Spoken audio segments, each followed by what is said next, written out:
কিন্তু আল্লাহ রাব্বুল আলামিনের কাছে 24টা ঘন্টা তওবার দরজা খোলা থাকে। 24টা ঘন্টা, দুইটা টাইমের সময় তওবা বন্ধ হয়ে যায়। মানুষ যখন ইন্তেকালের শেষ মুহূর্তের সময় যখন মারা যাবে তখন তওবার দরজা বন্ধ হয়ে যায়। দুই হচ্ছে যাই যখন তার মুখে দিয়ে যেমন গড়গড়া হয় যখন শব্দ, ওই সময় তওবার দরজা বন্ধ করে দেয়।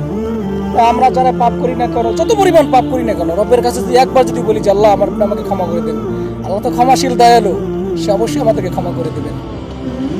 সুতরাং যাই কিছু করি না কেন, যত দুঃখ আনন্দ কষ্ট যাই কিছু আসুক না কেন, একমাত্র রবের কাছে আমরা সব কিছু শেয়ার করি। ইনশাআল্লাহ ওই আমাদের সৃষ্টিকর্তা, ওই উপরওয়ালা কখনোই আমাদেরকে বিচলিত করবেন না। ইনশাআল্লাহ সবসময় তিনি আমাদের সাথে আছেন, সব সময় আমাদের সাথে থাকবেন এবং সবসময় তিনি আমাদের সাথে আছেন। এবং যতই কিছু করি না কেন দুনিয়াতে আমরা তার কৃতকর্ম অবশ্যই রবের কাছে আমাদের পেশ করতে হবে।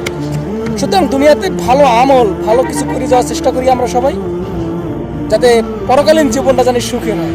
দুনিয়ায় দেখবেন কত পরিমাণ কষ্ট, কত পরিমাণ দুঃখ, কত পরিমাণ কষ্ট ক্লান্তি আসে, ঘুমাতে পারেন না ঠিকঠাক মতো, খাইতে পারেন না, পুলিশের ধাপড়ায়, এ ধাপড়ায়, ও ধাপড়ায়, ও ধাপড়ায়।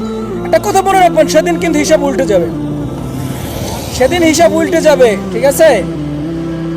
কবরটা হচ্ছে যাইয়া একটা ঘুমের জায়গা। দুনিয়াতে যারা আছেন না কেন, দুনিয়া একটা সংক্ষিপ্ত জীবন, আর দুনিয়া হচ্ছে মুমিন ওয়া জান্নাতুল লিল কাফিরিন। ইমানদারদের জন্য দুনিয়ার চেয়ে কারাগার, কাফেরদের জন্য জান্নাত।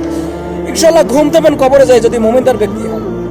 দুনিয়াতে অন্যায় অত্যাচার জুলুম ফেতনা ফ্যাসাদ এগুলো থাকবে, এগুলো স্বাভাবিক, এগুলো চলবে, এগুলো চলেই দুনিয়াতে থাকবে, এগুলো নিয়ে দুনিয়াতে আসছেন, এগুলো নিয়ে দুনিয়াতে থাকবেন। কিন্তু পরকালীন জীবনে যেখানে আপনি যাবেন সেখানে কোনো অহংকার, ক্রোধ, কোনো গরিমা কিছু থাকবে না। অনাবিল সুখ সমৃদ্ধ একটা জীবন আপনি উপভোগ করবেন, যেখানে কোনো মৃত্যু নাই, কোনো কষ্ট নাই, কোনো রোগ নাই, কোনো কিছু নাই।